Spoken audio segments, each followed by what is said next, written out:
My name is Tamika. I gave birth in Washington, D.C. at Washington Hospital Center in February of 2021. I am 30 years old now.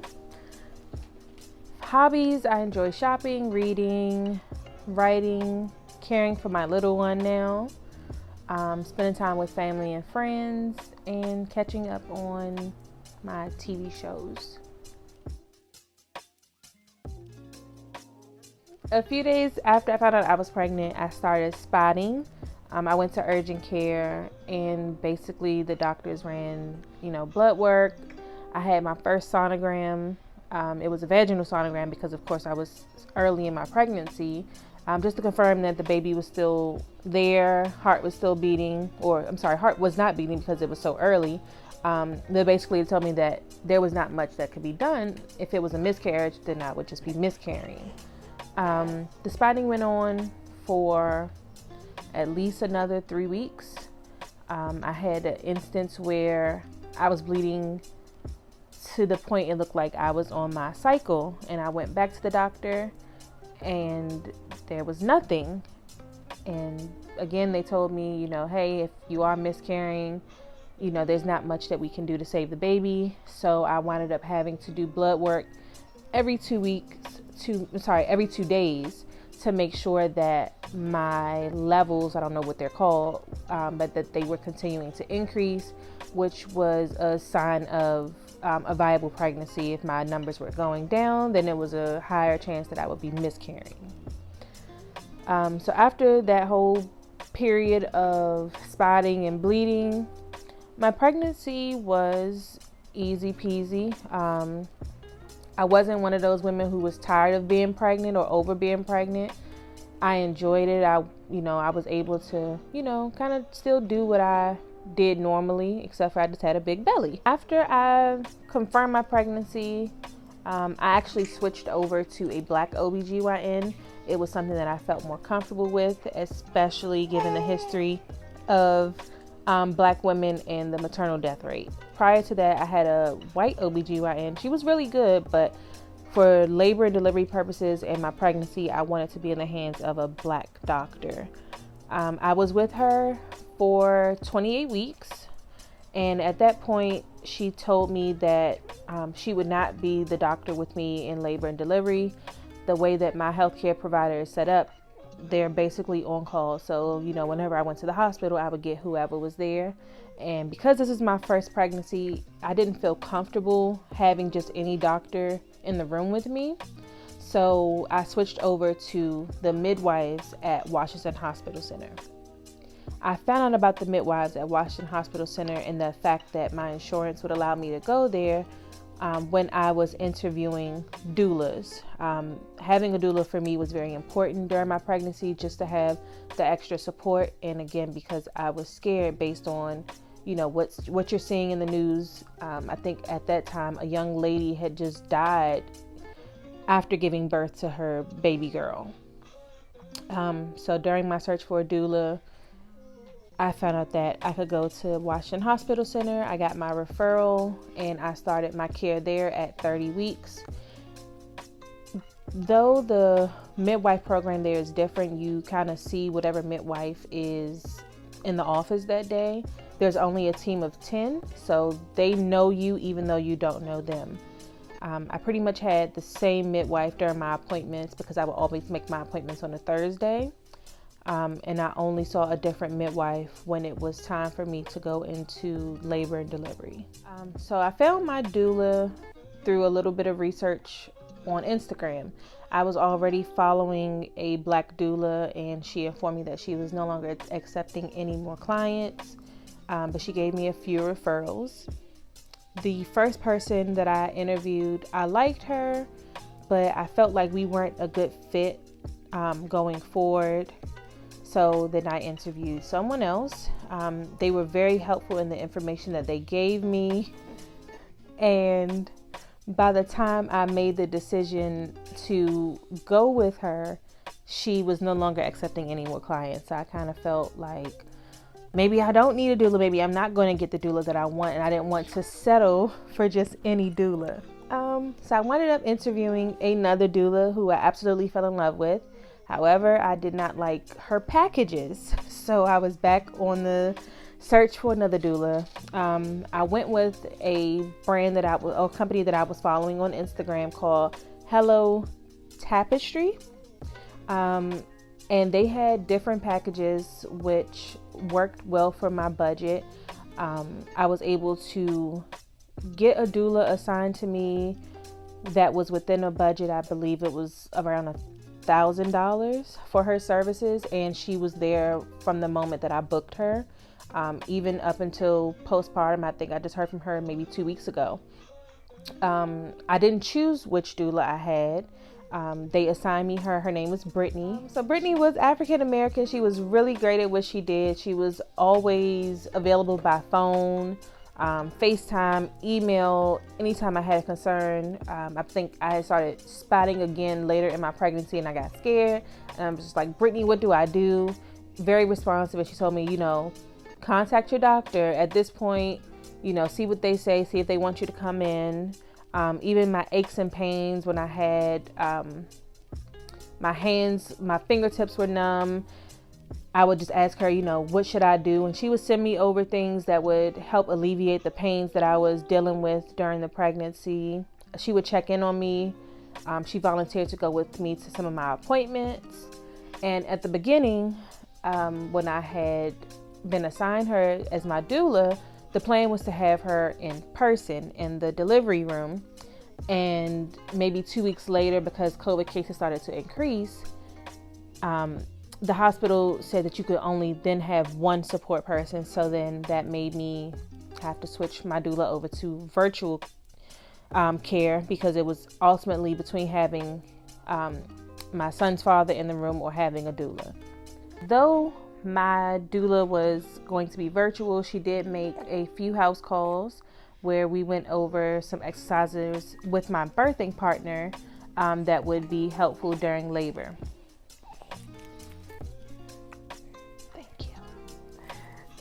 Some of the exercises included, proper breathing, different positions to try, when back pain hits, or kind of how to loosen up your hips using a scarf.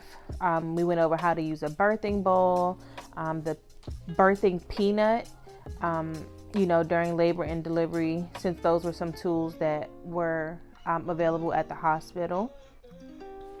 Even though my doula was virtual, she was available the entire time through FaceTime, by phone call, or text message, whichever method I preferred. So when the doctor was making major decisions, such as, what methods we're going to use for induction, I would FaceTime her. I would, get her input. When they talked about a C-section and an epidural, I call her, to weigh in and to kind of get her to help me calm down and kind of talk me through the situation. So my experience with the midwives at Washington Hospital Center was amazing. If I chose to have another child, I would definitely go that route again and start it at the beginning of my pregnancy. Each midwife that I came in contact with was very helpful, very different from my traditional OB experience, where sometimes towards the end of your pregnancy, you do a cervix check to see if you're thinning out. They don't believe in doing that, and I felt comfortable with that decision. The midwife that I wound up delivering with was someone that I had only met once, and she knew everything about me. She knew, everything that I had went through during my pregnancy. And when I first got to the hospital, she ran down exactly what to expect, how this would work, because I was being induced. The midwife that actually helped me during delivery was Black. She was great, even for personal questions such as, how can I get my mom to help me, during my recovery, and for her to still get paid. She told me, about the FMLA law that I was not aware of in DC, And she told me that she would, fill out my paperwork so that my mother could be there for me while I recovered from my C-section. I ended up being induced after a stress test. So at 35 weeks, I had to go to my doctor every week to get a stress test because of my BMI, just to make sure that the baby was still doing fine. And my midwife wanted me to have an ultrasound every week with these tests. And depending on which location I went to for my test, they would not give me the ultrasound, saying that it was unnecessary.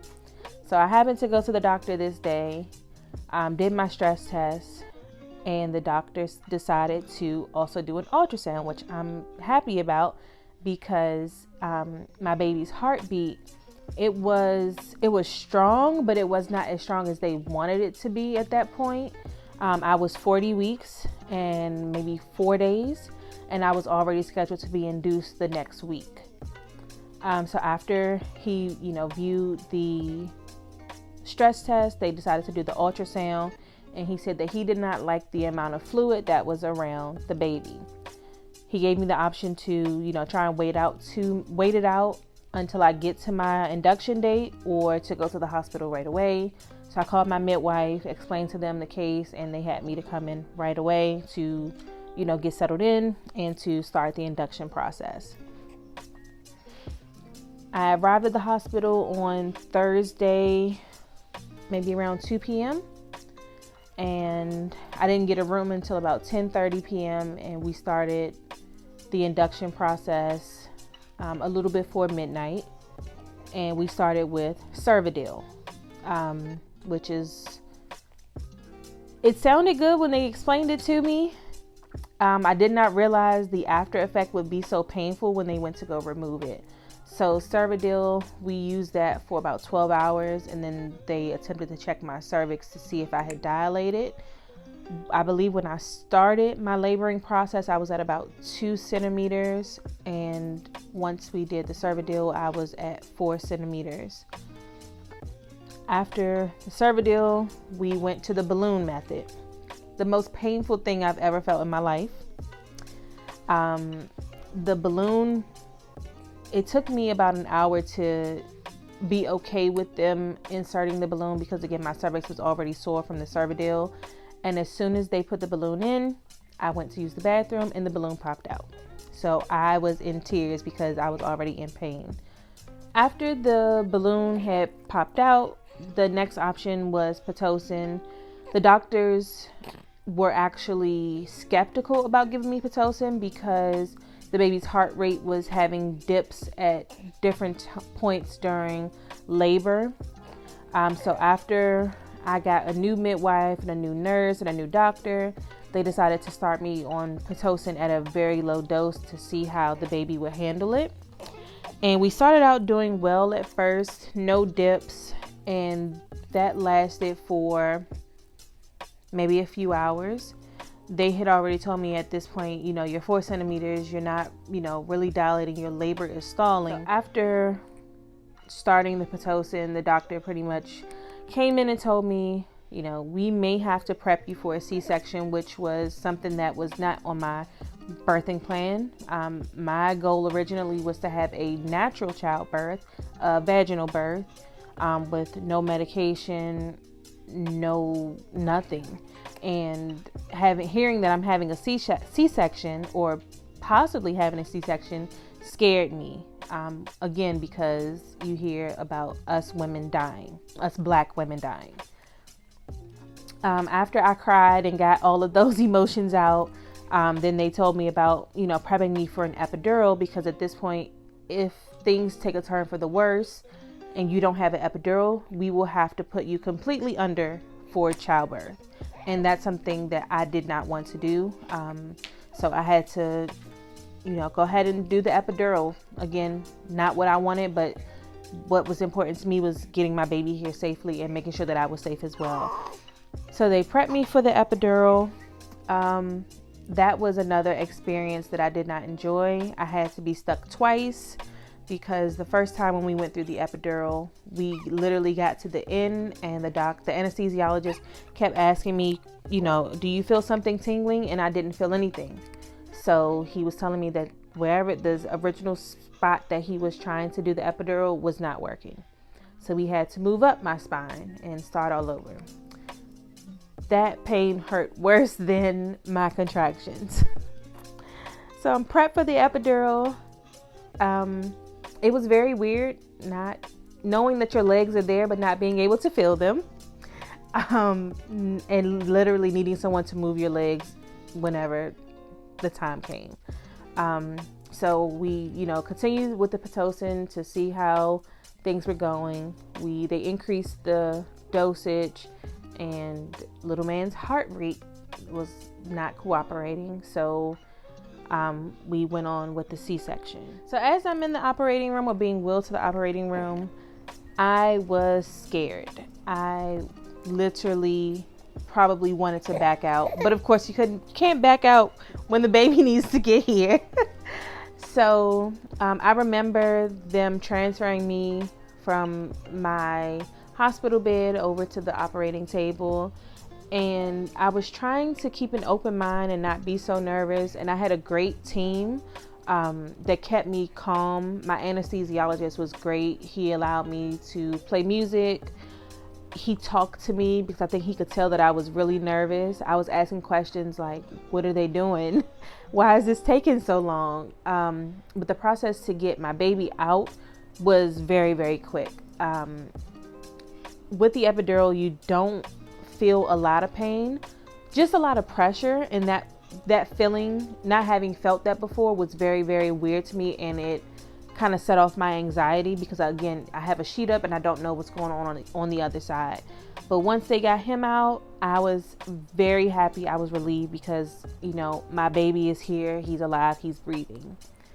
So once they got him out, they started working to sew me back up, and that took maybe about 30 to 45 minutes. And during that process, that's when my nerves got really, really bad, because I wanted to know. I'm the type of person who wants to know what you're doing step by step. And of course, they're not going to tell you that we're putting your insides in little by little at this point. So I had to kind of relax, enjoy the music, and talk to my anesthesiologist. While they were putting me back together, his dad was the first person to hold him. I was not happy about that because I wanted to hold my baby first. They told me how much he weighed, and I was overjoyed. I had always told them that in my birth plan that I wanted to do skin to skin contact, and that was able to be done once they had finished sewing me up.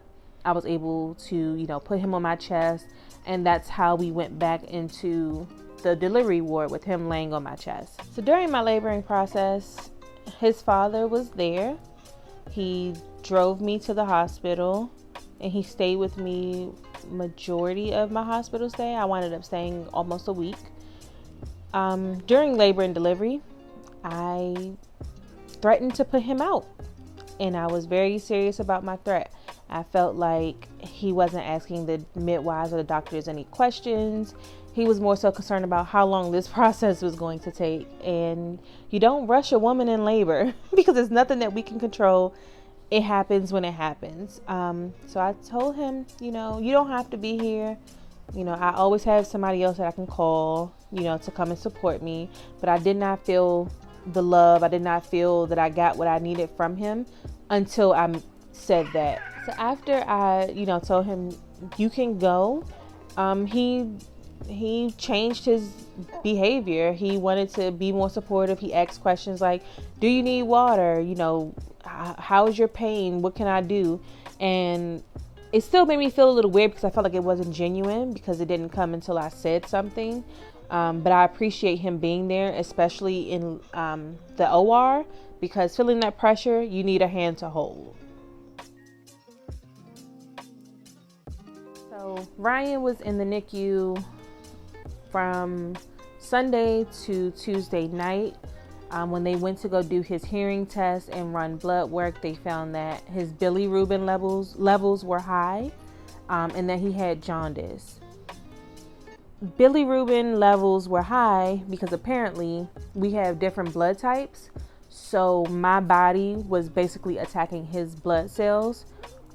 So after 3 days pretty much in NICU, his levels came down. He had to be under those lights the whole time.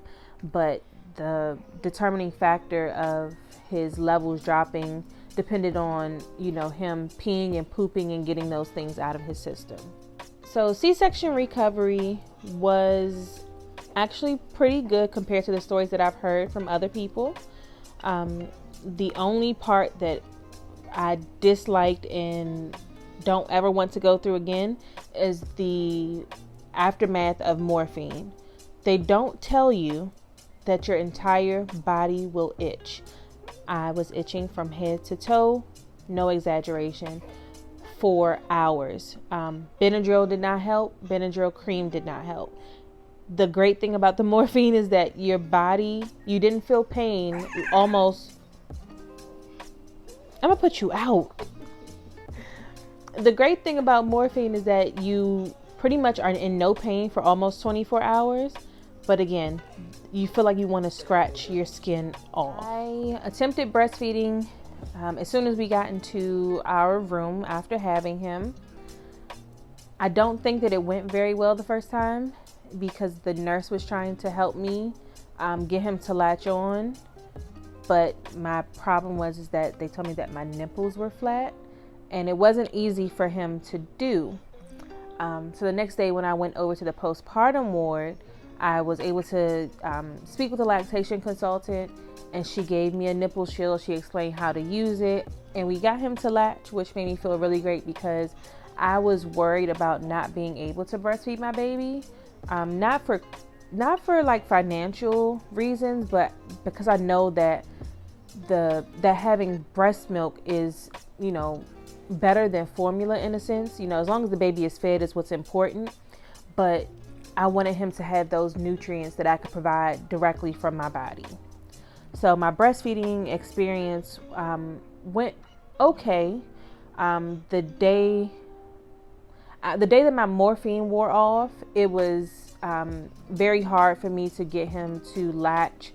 And at that point, I just asked the nurse, can you just give me a bottle of formula? Because I was so...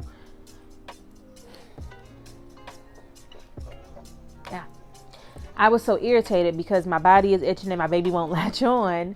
I didn't want to make him upset because he's not eating, and I didn't want to upset myself because I felt like I couldn't feed my baby. So in the hospital, I did, start to give him formula until he went to NICU. And once he was in the NICU, I did start to pump. And no matter what amount I pumped, I would take over to the NICU to go along with his formula until we got home. He had formula a few times, but he's been a breastfed baby since about 10 days old. It's an experience that I enjoy, bonding with him, looking at him while, sometimes while he's eating, him looking at me.